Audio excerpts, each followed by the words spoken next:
नमस्कार दोस्तों, जंगली रिएक्शन में आपका स्वागत है। मैं हूं अजय। मैं हरदीप। तो दोस्तों, आज जो वीडियो हम आप लोगों के साथ देखने वाले हैं, वीडियो बहुत ज़बरदस्त है, बहुत ही नॉलेजेबल वीडियो है। मतलब इंसान कहां से आए हैं, हम आज इस पृथ्वी पे घूम रहे हैं, हम आए कहां से हैं।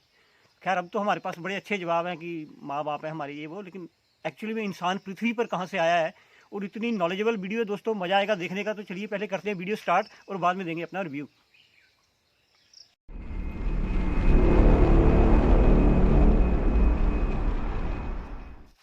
एक समय में हमारी दुनिया में डायनासोर का राज था। वे चलते थे जहां हम चल रहे हैं, इसी हवा में सांसें ली, इसी धरती पर लड़ाइयां लड़ी। इन दैत्याकार बड़े विचित्र डायनासोर ने करीब 14 करोड़ सालों तक इस धरती पर राज किया। इन डायनासोर की कई हजार प्रजातियां थी। इनमें से कुछ शाकाहारी थे, कुछ मांसाहारी, तो कुछ डायनासोर बहुत ही शांत स्वभाव के थे। वहीं कुछ डायनासोर बहुत ही हिंसक और खतरनाक थे। ये उस समय के सबसे सफल जीव थे। लेकिन फिर अचानक ऐसा क्या हुआ? आखिर वह कौन सी घटना थी जिसने इनका नामो निशान ही मिटा दिया? इसे जानने के लिए हमें करोड़ों साल पीछे जाना होगा और डायनासोर्स के उस अंतिम दिन को करीब से देखना होगा। तो आइए चलते हैं आज से 65 मिलियन साल यानी कि 6 करोड़ 50 लाख साल पीछे। आज से करीब 6.5 करोड़ साल पहले धरती पर मौसम सामान्य था।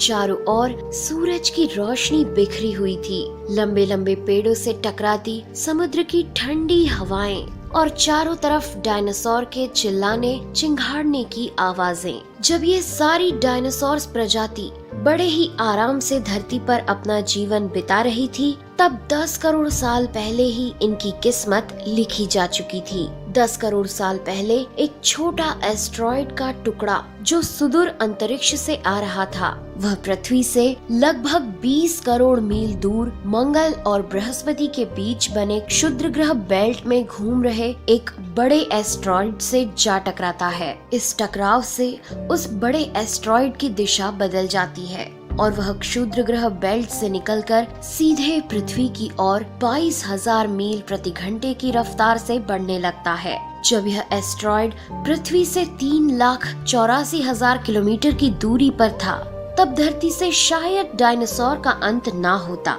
यदि यह एस्ट्रॉइड पृथ्वी के उपग्रह चांद से टकराता।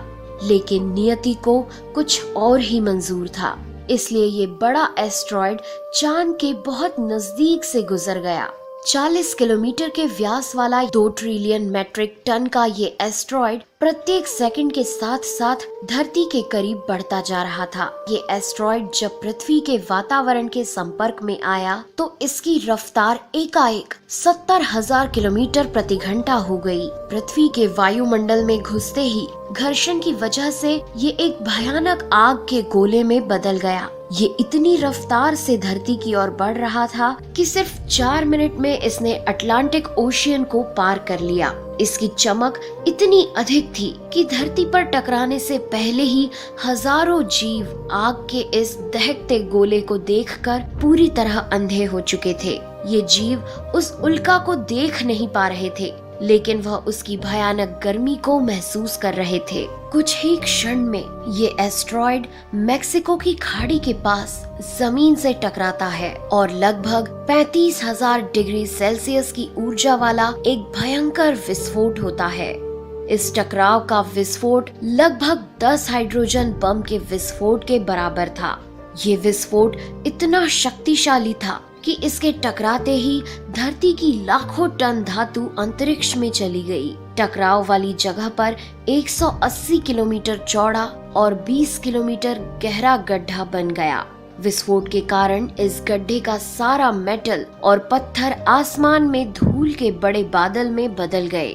16 मिनट 40 सेकंड बाद जमीनी टकराव की वजह से धरती के अंदर चारों ओर 11.1 तीव्रता की भूकंपीय तरंगे उठने लगी। इस वजह से समुद्र में विशालकाय लहरों का निर्माण हुआ और एक के बाद एक सुनामी की लहरें चारों तरफ बढ़ने लगी। भूकंपीय तरंगों ने सभी सक्रिय ज्वालामुखियों को दहका दिया, जिसके कारण जगह जगह डायनासोर का विनाश शुरू हो गया। धरती के महाविनाश की प्रक्रिया आरंभ हो चुकी थी। इस भयानक विस्फोट में रेडिएशन की मात्रा इतनी बढ़ गई कि इसके 800 किलोमीटर के दायरे में आने वाले सभी जीव जलकर पूरी तरह राख के ढेर में बदल गए थे। इस महाविनाश में उड़ने वाले डायनासोर इन जमीनी खतरों से तो बच निकले, लेकिन ये तो महाप्रलय की बस शुरुआत मात्र थी। विस्फोट की वजह से जो लाखों टन मेटल, पत्थर और धूल अंतरिक्ष में गया था, वह ग्रेविटेशनल पुल के कारण ठीक 40 मिनट बाद आग के गोले के रूप में पूरी धरती पर बरसने लगे। साथ ही धूल का एक बहुत बड़ा तूफान 6000 किलोमीटर प्रति घंटे की रफ्तार से पृथ्वी के दूसरी तरफ मौत लेकर आ रहा था। ये धूल के बादल कई किलोमीटर मोटे थे, जिसकी वजह से धरती पर सूरज की रोशनी का पहुंच पाना असंभव हो गया। गर्म हवाओं का तापमान 100 डिग्री सेल्सियस से ज्यादा हो जाने के कारण धरती पर पेड़ पौधों की लगभग सारी आबादी जलकर खाक हो गई थी। विस्फोट के 90 मिनट बाद धरती का तापमान 200 डिग्री सेल्सियस तक बढ़ गया। इसकी वजह से जो डायनासोर विस्फोट के इलाके से कोसों मील दूर थे, वे भी इस गर्मी से बच नहीं पाए। इस महाप्रलय से धरती की कुल 90% प्रजाति पूरी तरह खत्म हो गई थी और जो 10% जीव धरती पर बच गए थे, उनमें से भी सिर्फ वही जीव जिंदा रह सके जिनका वजन 30 किलोग्राम से कम था। इसका कारण ये था कि इस महाप्रलय में लाखों की संख्या में जीव मारे जा चुके थे और पेड़ पौधों की सारी आबादी भी जलकर राख हो चुकी थी, जिसके चलते यहाँ जो बड़े और विशालकाय जीव जीवित बच गए थे, उन्हें भरपूर मात्रा में खाना पीना ना मिल सका। लेकिन ये महाप्रलय किसी अन्य जीव के लिए फायदेमंद साबित होने वाला था।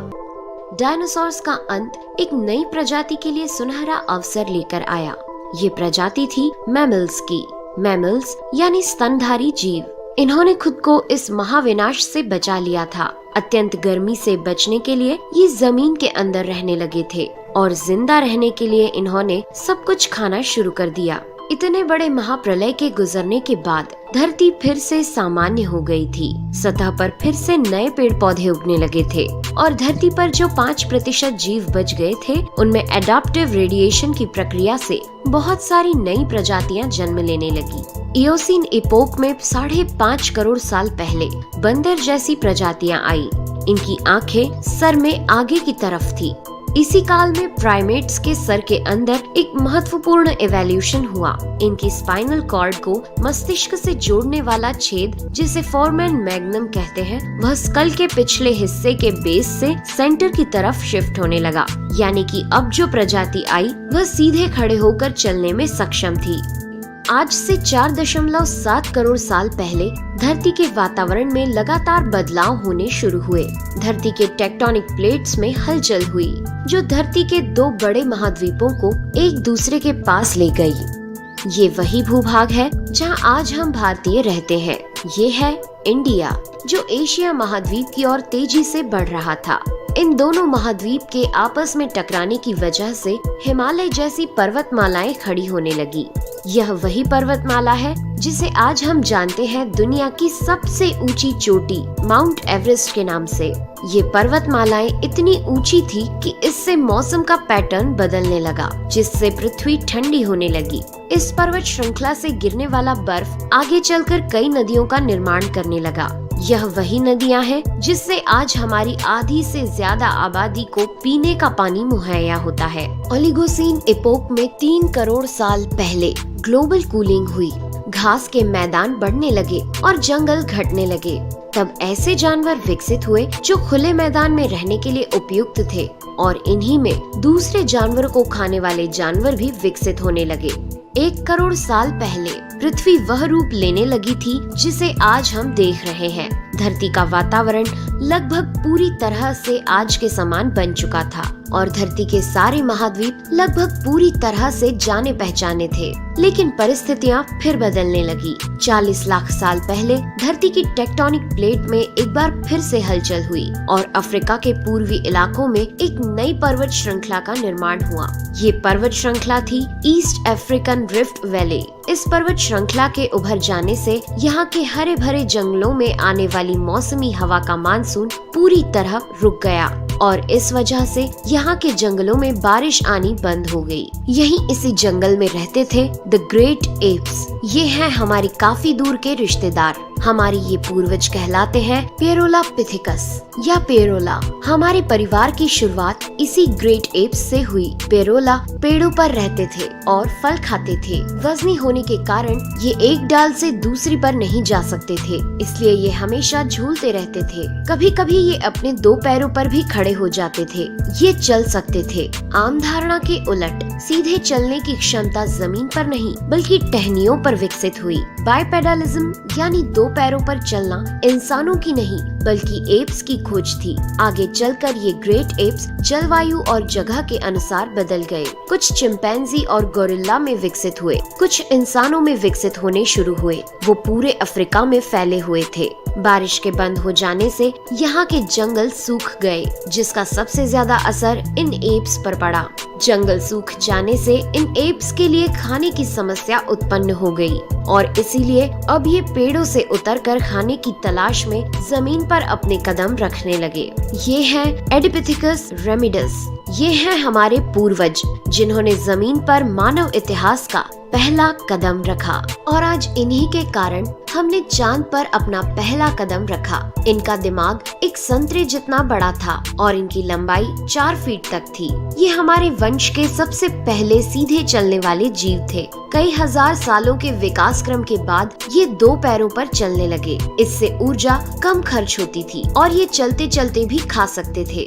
2 पैरों पर चलने से अब ये सीधे खड़े होकर दूर दूर तक नजर रख सकते थे। समय के साथ साथ विकास की प्रक्रिया चलती रही और हमारे पूर्वज धीरे धीरे विकसित होने लगे। 23 लाख साल पहले हमारे पूर्वजों का दिमाग काफी बड़ा हो गया था। ये थे होमो हेबिलियस। इन्होंने पहली बार पत्थर को हथियार की तरह इस्तेमाल करना शुरू किया। जैसे ही इस मामूली से पत्थर पर धारदार किनारा बना, हमारे पूर्वजों के पास एक हथौड़ा आ गया। हमें काटने का हथियार मिल गया, जिससे वह हजारों ऐसे काम कर सकता था जो वह पहले नहीं कर पाता था। पत्थर के इस्तेमाल ने अंगूठे और उंगलियों को मजबूती दी, जिससे हम और अधिक कुशल तरीके से इनका इस्तेमाल करने में सक्षम हो गए।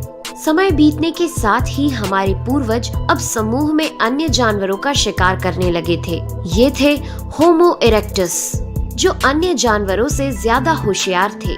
इन्होंने ही सबसे पहले आग का इस्तेमाल करना सीखा। आग की खोज हमारे पूर्वजों के लिए सबसे बड़ी खोज थी। ये उन्हें गर्मी, रोशनी, अंधेरों और जंगली जानवरों से सुरक्षा देती थी और इसी वजह से अब परिवार भी बनने लगे। इन्होंने आग पर मांस को पकाना सीख लिया था। आग पर खाना पकाने का मतलब था कि मांस को चबाने और पचाने में ऊर्जा का कम खर्च होना और इसी वजह से ये ऊर्जा अब इनके दिमाग में खर्च होने लगी और इन्हें कैलोरी और ज्यादा ताकत मिलने लगी, जिससे हमारे पूर्वजों का दिमाग काफी बड़ा हो गया। 2 लाख साल पहले आज के इंसान ने अपना रूप ले लिया था। लैरिंग्स यानी आवाज की जो नली हमारे पूर्वजों में गले के ऊपर थी, वो नीचे आ गई थी। अब हम ज्यादा जटिल आवाजें निकाल सकते थे। हमने बोलना शुरू कर दिया था। पहली बार कोई जानकारी एक से दूसरे इंसान तक या एक से दूसरी पीढ़ी तक पहुंचने लगी थी। यही वो आखिरी विकास क्रम था जिसके बाद विकसित होकर हम बने। हम यानी होमो सेपियंस। 1 लाख साल पहले इंसान कहीं भी जा सकता था। हमारे पास फुर्तीले हाथ और प्राचीन हथियार थे। हम बात कर सकते थे, आग को काबू में रख सकते थे। अब हम अपने अफ्रीकन घर को और बड़ा कर सकते थे। महाद्वीप यानी कॉन्टिनेंट खिसके तो अफ्रीका और यूरेशिया जुड़ गए और उससे बनी एक बहुत बड़ी जमीन जिसका नाम था एफ्रो यूरेशिया। इंसानों के दूर दूर जाने से बहुत बड़ा बदलाव आया। अब हम एक महाद्वीप से दूसरे महाद्वीप में रहने लगे। इसकी वजह से हम उन चीजों से बचे हुए थे जिसकी वजह से वानरों के मुकाबले दूसरे बड़े स्तनधारी हमेशा के लिए खत्म हो गए। करीब 50,000 साल पहले आइस एज शुरू हो गया और नॉर्थ पोल से आगे बढ़ने लगा। उसी वक्त इंसान चाइना और ऑस्ट्रेलिया तक पहुंच गया था। 30,000 साल पहले इंसान पहली बार यूरोप पहुंच गए।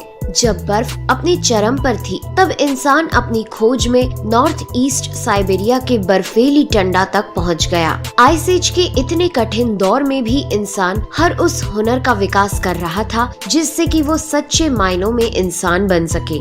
हमने खुद को उस माहौल में ढाल लिया, हम ज्यादा समझदार हो गए। उसके बाद हमने पूरी दुनिया में अपनी बस्तियां बसा ली। समुद्र किनारे से पहाड़ की चोटियों तक, हरे भरे मैदानों से लेकर पथरीले इलाकों तक हर जगह इंसान थे। हमारा हुलिया, त्वचा, बाल और आँखों का आकार जलवायु और जगह के अनुसार बदल गया। हमने अपनी आवश्यकता के हिसाब से खेती शुरू की और जानवरों को पालना शुरू कर दिया। हमने कस्बों और शहरों का निर्माण शुरू किया।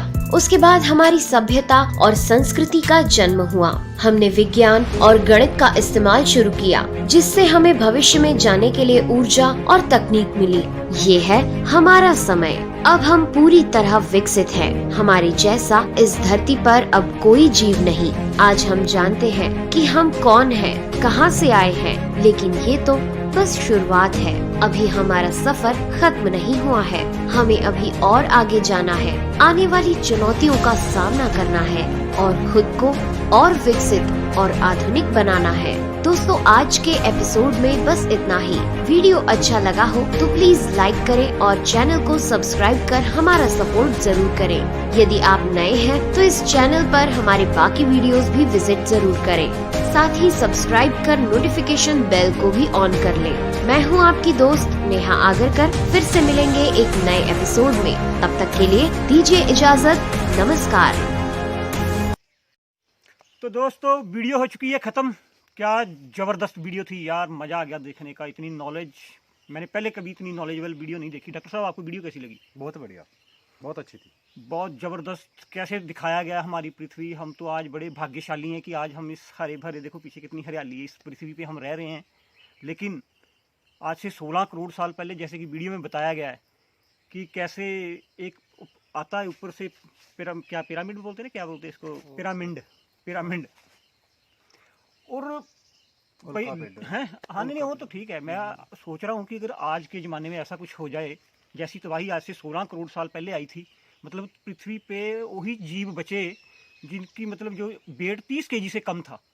30 केजी से कम था, वो भी मतलब फिर क्या गुफाओं में छुप गए और वहाँ पे फिर कैसे भी उन्होंने अपना जीवन काटा। फिर जब वो बाहर निकले तब मतलब कितना नॉलेज दिया यार इस वीडियो ने। मतलब कैसे हमारा पृथ्वी, मतलब उसके बाद आज, मतलब आज से 5 करोड़ साल पहले कैसे हमारे मतलब जो दिखाए गए हैं ना ध्रुव, एशिया, अमेरिका महाद्वीप, कैसे हमारा इंडिया आके मिलता है और फिर माउंट एवरेस्ट निकलती हैं, है ना। माउंट एवरेस्ट निकलती है और फिर पर्वत बनते हैं और फिर मतलब पृथ्वी की हवा का होता है जो चेंज, और फिर कैसे मतलब घूम के कैसे हम इंसान इस बने हैं, कैसा इस वीडियो में नॉलेज बताई गई है। भाई मज़ा आ गया वीडियो देखने का।